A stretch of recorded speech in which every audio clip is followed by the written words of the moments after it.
আজ আমাদের হ্যাভলকে last day. এখন আমরা নীলের জন্য বেরোবো।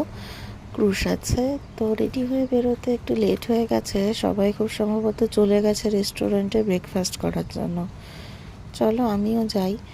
আমাদের রুম ট্যারিফ যা আছে তার সাথে ব্রেকফাস্ট কিন্তু কমপ্লিমেন্টারি রয়েছে, এবং এখানে বুফেতে ব্রেকফাস্টের ব্যবস্থা করা রয়েছে।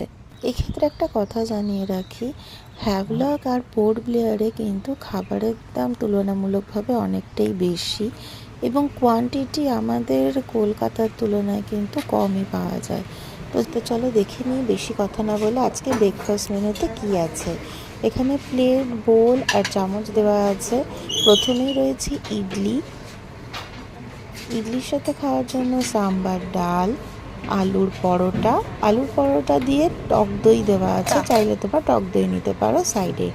চিড়ের পোলাও, আমরা গতকাল যখন ব্রেকফাস্ট করেছিলাম চিড়ের পোলাওয়ের জায়গায় সিমুই দিয়ে উপমা বানানো ছিল। ব্রেড টোস্ট, বাটার, জ্যাম আর সেদ্ধ ডিম। ইনফরমেশনগুলো ভালো লাগলে লাইক, সাবস্ক্রাইব আর শেয়ার করতে ভুলো না। টাটা।